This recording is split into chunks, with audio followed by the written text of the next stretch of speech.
Welcome back, everybody. There's nothing worse than, that little tickle you feel in your throat when you just know you're about to get sick. Well, our guest today says you can actually keep that from ever happening again. It sounds kind of hard to believe. Dr. Raymond Francis joins us live now from Fort Lauderdale, Florida. Hi there, doctor. Hey, how are you? Good, good. I'm so glad we could make this work out. So you have this book that's called Never Be Sick Again, and that sounds amazing, but it's hard to believe. Well, it may be hard to believe because we don't experience that, but it's true. And the thing is this, here's what people need to know. The technology exists to not be sick. The information we already have is sufficient to prevent and reverse this epidemic of chronic disease that we have in America. And as you pointed out, you don't even have to have a cold. And I can tell you that I have had, in the past 26 years, I've had one cold, and I have a very good excuse for that one cold. So I'm 75 years old. I am in perfect health. I don't take any medications whatsoever. I have boundless energy. I have a clear mind. I don't have an ache or a pain in my body. I'm living proof that you can be healthy and you don't need to be sick. Now, I think I've kind of started to take it for granted that I'm going to get one cold every year, and I plan ahead for that, and I think a lot of people live like that. I can't imagine a life where you never even get a cold. So what are you doing? Well, I have to tell you, at age 48, I almost died. My death was a medical certainty, and I had to use my own knowledge of biochemistry to save my life and then to restore my health. And that's what got me interested. Almost dying really caught my interest. What I do, I changed my diet. I changed my lifestyle. I've learned how to eat good food. I take very high quality supplements. In fact, I now make my own supplements and sell them, very, very high quality. I get regular exercise.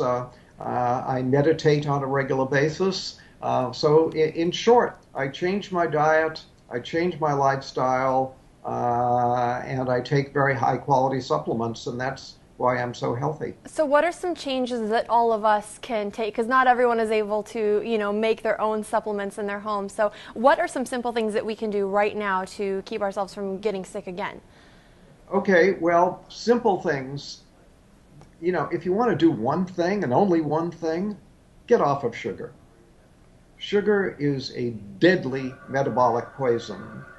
And if you look at it from a biochemical standpoint as to what happens to you when you eat sugar, I wish I had a blackboard here right now and I could fill a whole wall with what happens when you eat just 1 teaspoon of sugar. Now, what about the sugar in, say, like fruit or apple juice or something like that?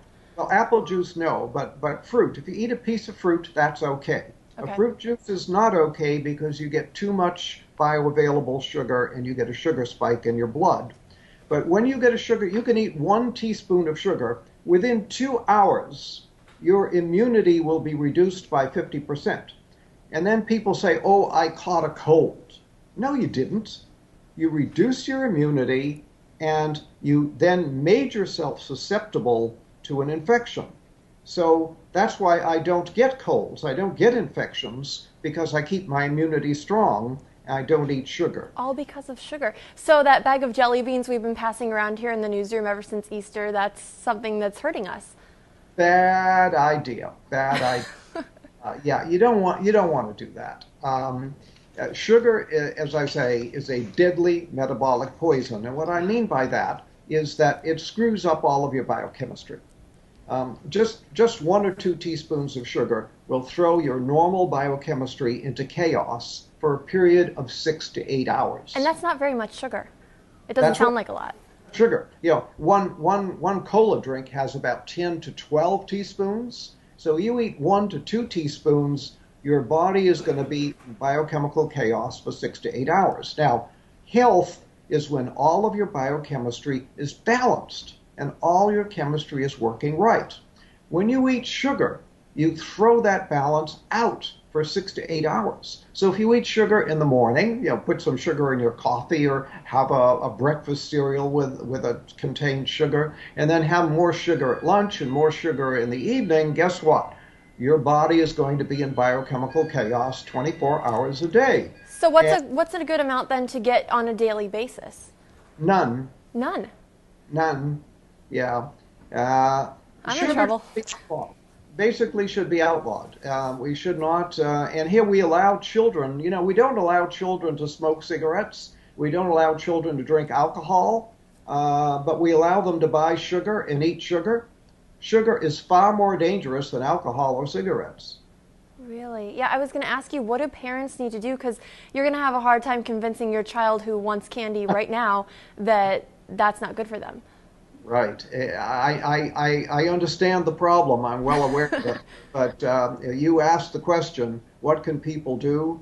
That's one thing anybody can do to improve their health. Sugar causes every imaginable disease. For example, Alzheimer's. Sugar is the leading cause of Alzheimer's.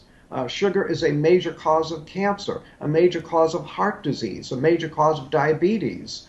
This is, it's a major cause of colds and flu. Sugar is a deadly metabolic poison. Get off of it. Now, let me ask you, how did you come to this understanding of sugar? Because if it's so bad, why aren't we hearing about this all over the place? A lot of, my doctors never told me not to eat sugar. Yeah, well, nobody ever told your doctor, and your doctor is not doing the research to find out.